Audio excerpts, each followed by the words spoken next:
देश को जल्द ही नया राष्ट्रपति मिलने वाला है।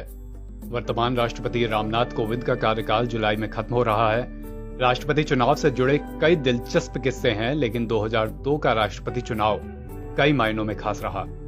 तब देश की दो धुर विरोधी पार्टियां एक मत हो गई थी और एक दूसरे का समर्थन करते हुए देश का राष्ट्रपति चुना था। इसी चुनाव में देश के तत्कालीन प्रधानमंत्री ने फोन करके राष्ट्रपति उम्मीदवार की अनुमति मांगी थी। ये किस्सा देश के 11वें राष्ट्रपति अब्दुल कलाम से जुड़ा है। जुलाई 2002 में तत्कालीन राष्ट्रपति KR नारायणन का कार्यकाल समाप्त होने वाला था। उस समय केंद्र में अटल बिहारी वाजपेयी के नेतृत्व वाली NDA सरकार सत्ता में थी। हालांकि NDA के पास इतना बहुमत नहीं था कि वह अपनी पसंद का राष्ट्रपति चुन पाती। उसे विपक्ष के साथ की जरूरत थी।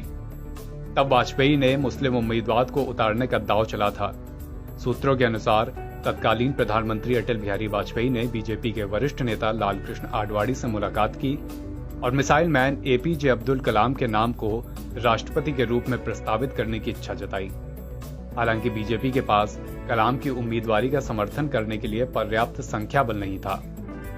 तब सपा संरक्षक मुलायम सिंह यादव थे जिन्होंने सबसे पहले कलाम के नाम पर सहमति जताई थी।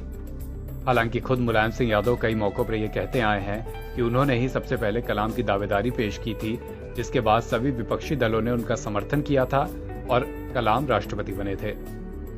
दरअसल मुलायम कलाम को तब से जानते थे जब वो केंद्र में रक्षा मंत्री थे।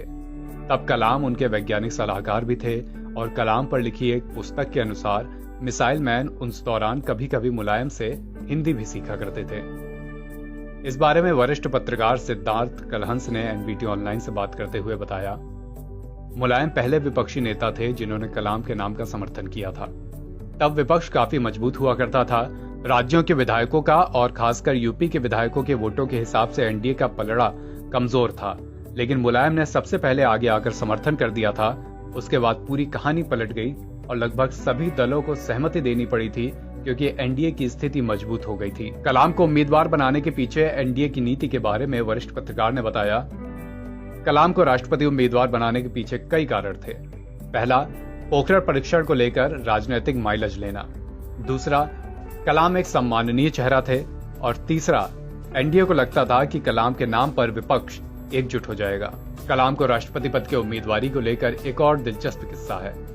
तत्कालीन प्रधानमंत्री अटल बिहारी वाजपेयी ने उन्हें फोन करके उनकी सहमति मांगी थी। कलाम चेन्नई के अन्ना यूनिवर्सिटी में अपना लेक्चर दे रहे थे। इसी दौरान PMO से उनके पास कॉल आया।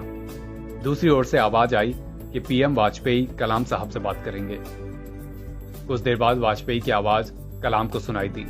वाजपेयी ने अब्दुल कलाम से कहा, मैं ऑल पार्टी मीटिंग से आया हूं और वहां सारी पार्टियां आपको देश के राष्ट्रपति के रूप में देखना चाहती हैं।